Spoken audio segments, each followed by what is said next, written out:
Welcome back, everyone. We are here for another incredible episode of the Gathering Movement. I am here today with the beautiful Charlotte, calling in from Sweden. Welcome, Charlotte.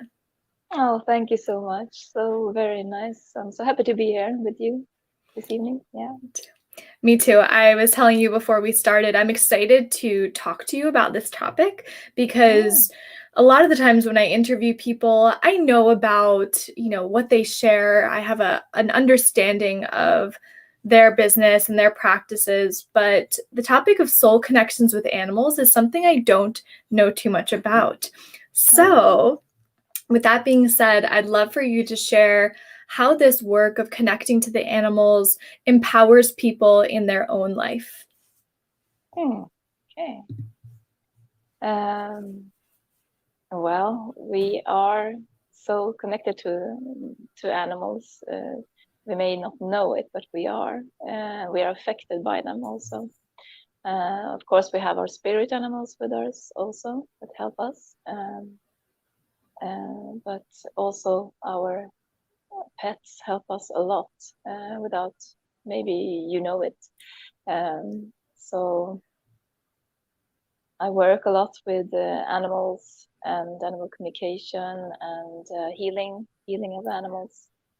And it's really interesting to see when I talk with the animal, and it's always a pleasure because they are so easy to connect with and they are so easy to talk to because they have nothing to hide. They are just themselves. They don't lie. They are just truth and essence. So that's so wonderful about animals. And that's what we aspire to be, I guess. We also want that connection, that it's so natural for them to just be in this state that we are searching for, most of us. And they are here, they are now, and they just are. I've always thought about that with my dog. I leave the house and I come back in 5 minutes and he's still so excited. There's no such thing as time. When did you first know on your own journey that you were to be working with animals? Well, I have always loved animals from when I was a child, so it started really there. I just loved animals, and I loved to watch TV with animal programs. And I just felt the connection between us and the love.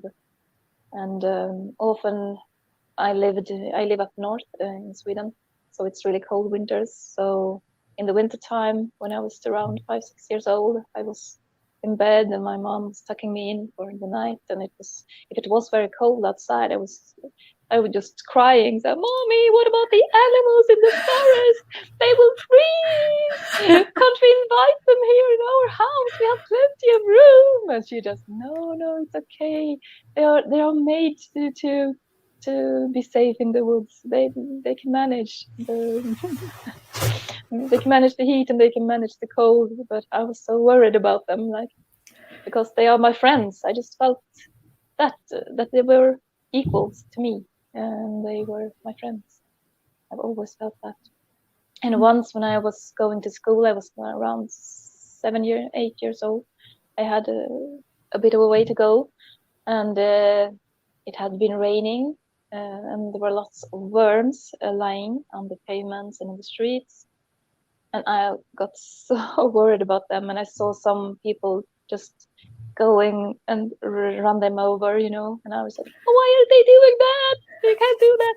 So I picked every worm I saw on the way to school. So, it took a while for me to get to school, but I was so happy when I got to school finally, because I felt like a hero, wow, I've saved so many lives. So I was so happy. And then I went to school, and then I came into the classroom, and I will never forget it, because then my teacher looked at me and said, "Oh, where have you been?" I said, "Oh," and I told her, "I've been saving worms from the street so they don't die." And she just looked at me, and then she started laughing. She started laughing, and other children were laughing at me, and I just felt like crushed, So why are they laughing? And she said, "Oh, you can't do that, blah, blah, blah, blah, blah." Yeah, but I saved lives. Like, hello. So that's where the worlds like clash together like that, So no, this is not my world. In my world, we save animals. We don't hurt them. So it has been quite a struggle to live like that also, because many animals are suffering, of course, on this planet right now. So it's a challenge because I love them so deeply. So, but I have got the message that I will help animals through this, through animal communication. I will write more books about animals so that people can understand more about them. So I will help the animals I can help through my healing and animal, and taking them to the dolphins and so on. So what is animal communication for someone who maybe doesn't understand what that is? Yeah, it's like you have different. You may feel things in your body.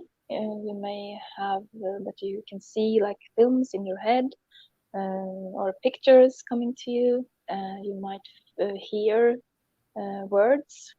So it's different what you can do. I can do all of these. I feel in my body where the pain is in the animal, and I can hear them talking to me, and I can see pictures. And it's like telepathy, that you send pictures to the animals and they respond and send pictures back to me.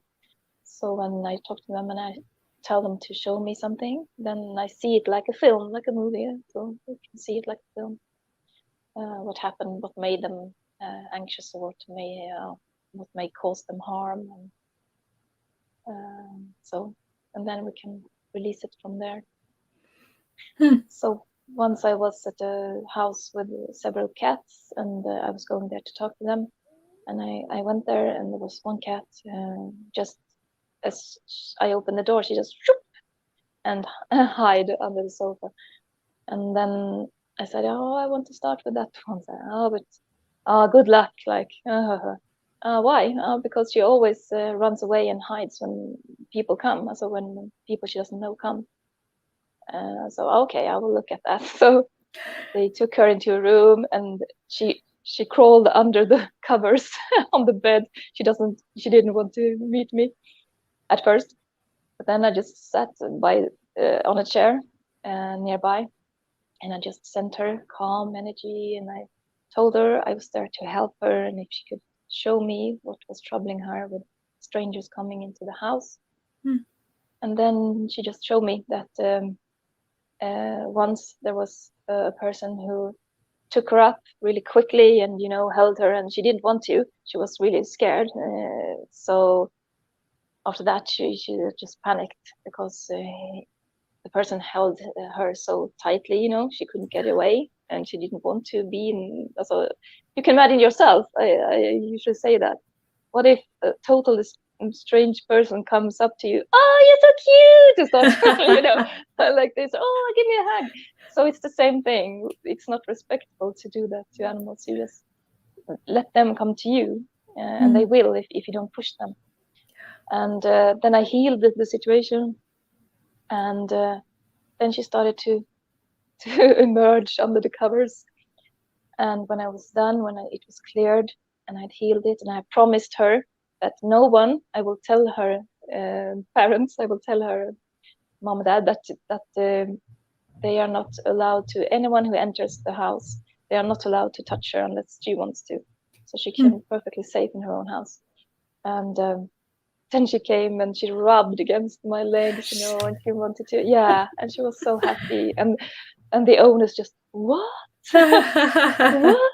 And then they reported to me that, now when strangers come, she doesn't hide anymore.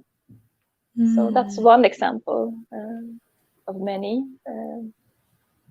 that just be cautious with animals. And when you, for example, when there are small puppies or small kittens, also just remember to if you're going to pick them up very slowly, because otherwise it's like a roller coaster, you know, when you take them from their safety. So you have to be very careful. So So what I'm also hearing from this is we as the human have the ability to connect more deeply with the animals all around us. Like we all have this ability, right? And what I'm hearing is you kind of bring that out in, you allow the animal to feel safe, and then you also help the human understand what the animal is going through. You're like the medium for animals. Yeah, exactly. Well spoken. Thank you. Yeah. I love this. Really, yeah, it's beautiful.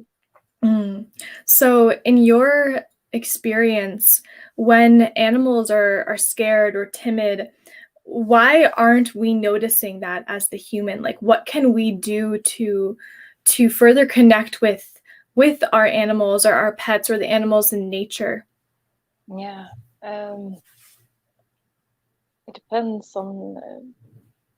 Yeah, you can start with your own pet if you have one, and just be still with it, and just close your eyes. And if you have practice meditation, that's a good way to start. And then you just stay in your heart space. So go to your heart and you invite the animal, and maybe send the animal something, like that you love it or something, and then wait and see if you can feel something back.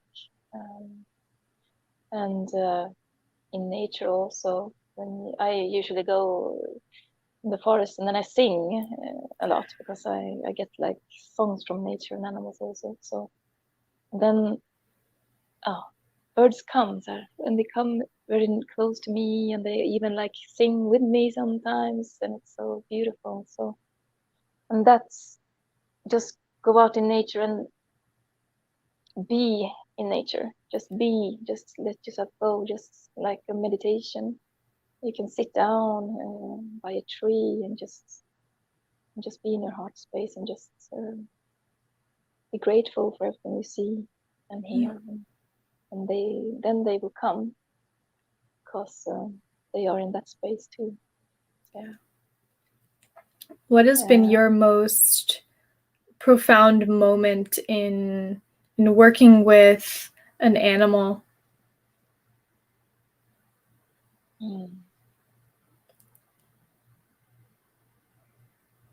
Oh, there are lots. I figured. but I can tell you about one, a wild animal. I was in Hawaii, where I swam with the dolphins for the first time, and then we were on a beach, and there was a rock there, and there was a lizard there, a wild lizard, and I thought, now I'll try to communicate with it and see if we can connect. And I approached it, and I connected, and I felt like I needed a little bit of energy. So I told the lizard that okay, it was a little gecko lizard, so it's quite small. But I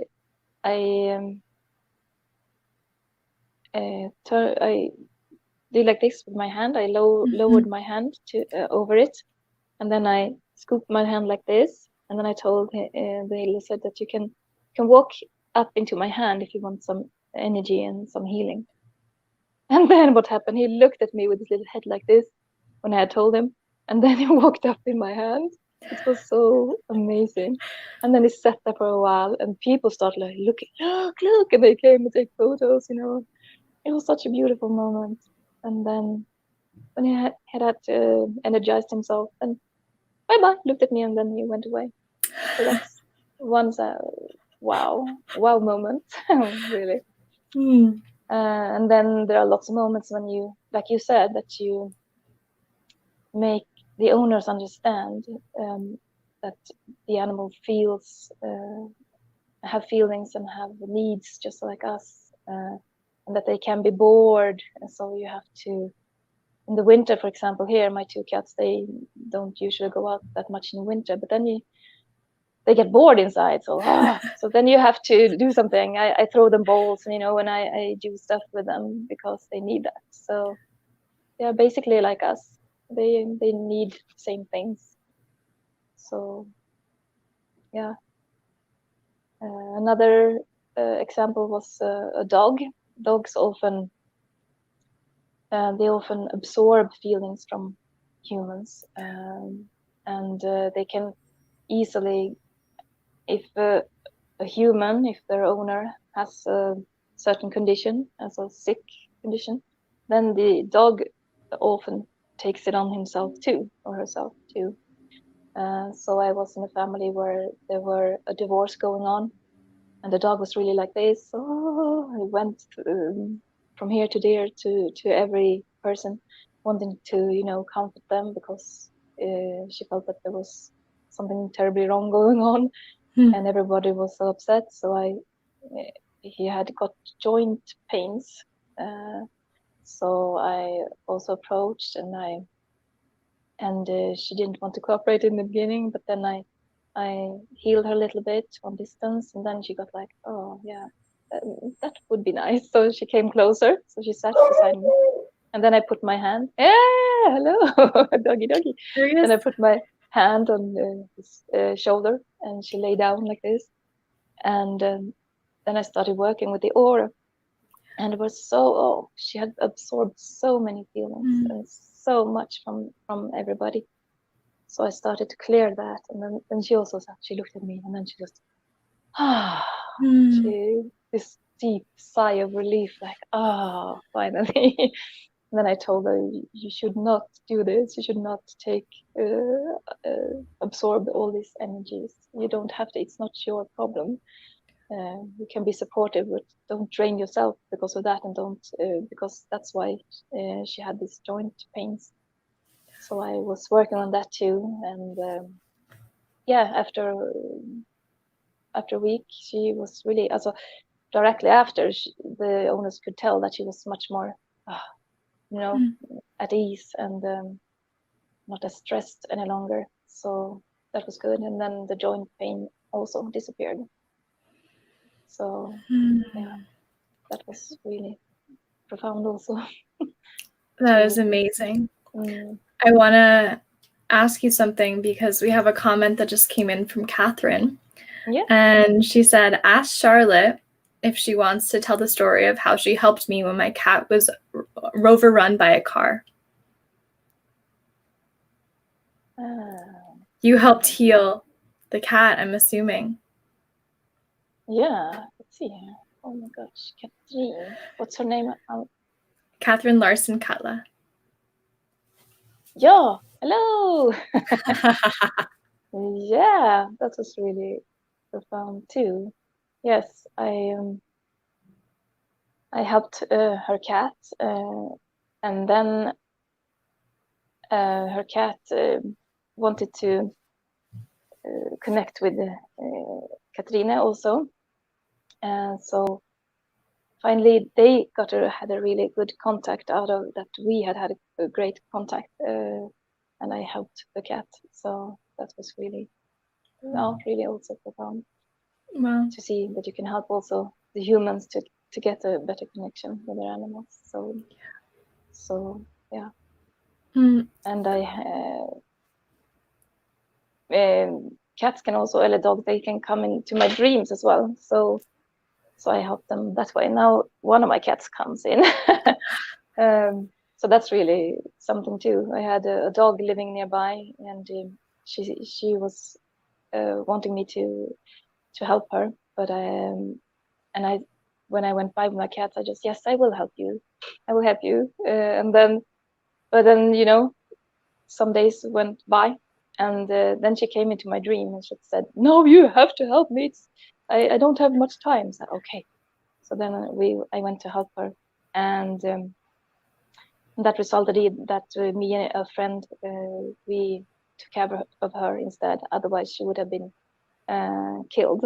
So that's also really amazing that they can contact us in our dreams as well. So I'm not surprised by that. I believe no. That makes a lot of sense to me. And I know with my dog, he's a rescue and was found tied to a tree in the middle of nowhere, Tennessee. And when we first got him, he was very, very skittish, didn't trust people, especially when they came towards him. And I remember I asked him, you know, like, what can I do? What can I do to help you? And he said, you know, not in spoken, but to my mind, he said patience and love. I'm getting like teary because it was such a knowing of, okay, I'll be there for you. And I think this is an important message that we're talking about today of like, everyone can connect with animals. You know, everyone can do this. So what are your words of wisdom to people who maybe don't realize that they have a connection to their pets or just animals in nature? Well, connect, like I told a little bit about before, and maybe notice a little bit more what your pets are doing, because they can feel you a lot, and they can heal you and help you a lot. So you can be mindful of what you are thinking and what they are doing. So start to be mindful about your life with them, and start opening up for it, because they're just waiting there. They're just, hello, can we talk? Telepathically. And some dogs, some animals get so surprised by that too. Like, what? Can you talk to me? Like, it's so cool. I wish my mom and dad could do that. So yeah, and they can of course contact me, and I can help them, of course. I have workshops for this, for animal communication, and lectures. I will be doing them online as well. So it's coming. So they can connect with me, and I will help them a lot. Yeah. What about your connection to the dolphins? This is something I find very interesting about you. Yeah, this is so amazing. I've always loved dolphins since I was a kid as well, and the ocean and the water. So when I just could crawl, I would crawl into the big, swimming pool, and my mom and dad just had to drag me away. No, you can't go there yet. I'm like, yes, I want to go there, water. So I've always loved water and dolphins, and I have connected with them. They have been with me, and I have attended healing courses, and then they have been with me then. So when I did a Reiki initiation, the man who did it, he said, "Oh wait, there's something. Oh, I don't know if I can say this." I was like, "Yeah, come on, what is it?" There are dolphins here. They want to watch what I'm doing. Yeah, that's perfectly right. They can be there. So they have always been with me, and I feel so connected with them and their energy. I love their energy, and they are so powerful beings, light beings, and they are here to help us so much and support us so much as well. So I highly recommend that you join me on one of my retreats, either in the Azores, between Portugal and the United States. There are islands called the Azores, belong to Portugal. So there we can go swimming with dolphins, and we can also connect with whales there. And then I have Egypt, Sapaya. I work with a friend there, Marie, and we have swimming with dolphin retreats there in late July now, so just come. And they are just right there, and we swim with them every day, several times, and it's just amazing. They have the energies there in Sapaya is very strong as well, as in the Azores, of course. But yeah, it's amazing to connect with them, and the playouts are just above us also, so it's amazing. When I was there, I had a really special meeting the last time before we were going home, and every meeting is special, and you get so much healing and so much to work with, and they raise your frequency all the time. But the last swim was amazing. Then I swam with a small group of 6-7 dolphins, and one dolphin just we connected eye to eye, like this, and it's so amazing. It's like looking into space, you know. It's like wow. And we connected first with the eye, and then he came really close to me, so he almost touched me. It was so close, and then we like swirled like this, spiraling with each other, and he ended up with his belly right here, right under me, like this. So we were swimming like this for a while, like heart to heart and soul to soul. It was so beautiful. So I just cried afterwards. It was so beautiful. So yeah, they're here to help us so much, and you can feel them so strongly also, energy wise. I work with the high spiritual dolphins in my healing work, and so you can always be connected with them. I'm always connected to them, so it's really beautiful. Yeah, it's amazing. So, yeah. I feel called to ask you what is the message from the dolphins to humanity right now? Right now is to stand in your power, in your core, in your connected to your inner being, to your inner essence, and connected to the source. And there are many undercurrents, maybe trying to pull you off balance.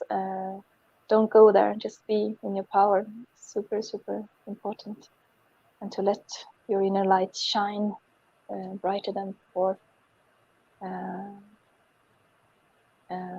So I actually got a song about this, but it was from an elk, and I think it's so appropriate for this time as we're in now.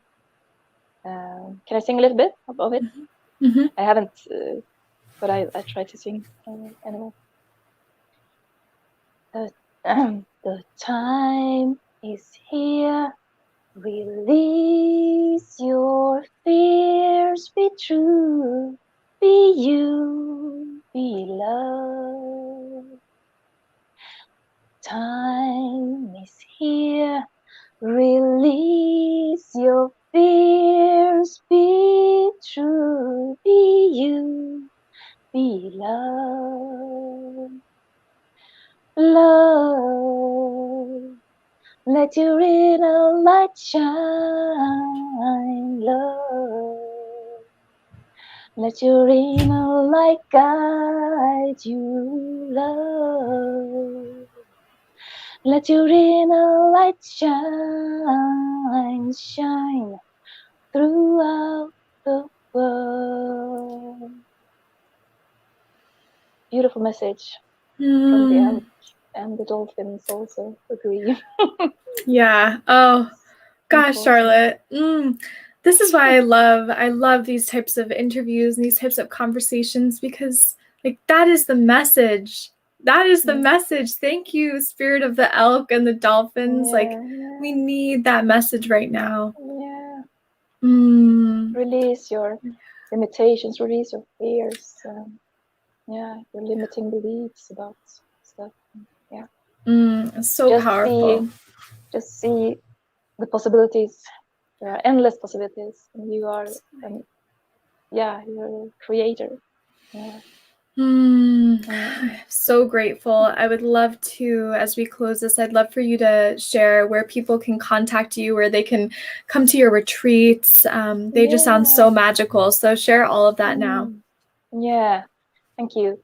I have a website, www.charlottedelphi.com, and I can post where to find the Satya retreat. It's on. I can post a link to that trip in July. And I am on Facebook, Living the Dolphin Way, Charlotte, that's called Living the Dolphin Way, and also Instagram, living the dolphin way, because that's the way. The way. That's the way. Well, So, thank you so much, and I think we'll have to have another conversation about spirit animals, because I can feel that a lot of people are curious about that topic and want to know more, including myself. So we'll have to have a round 2. Yay! Yes, for that. All right. That would be great. Well, I'm just so grateful for your message and so grateful for your abilities to connect with animals and your encouragement for us all to connect with the animals on the planet. I think it's incredible, and just thank you for the work that you do in the world. It's such a bright light. Oh, thank you. Thank you so much. Thank you, You're Charlotte. amazing too. Thank you so much. You're welcome. And thank you everyone for listening. Thank you for all of your comments. Thank you for the likes. Thank you for the love. We're so grateful to be able to share this message of empowerment, of peace, of love, of joy, and of gathering together in these times. So thank you all so much. And thank you, Charlotte. Thank you.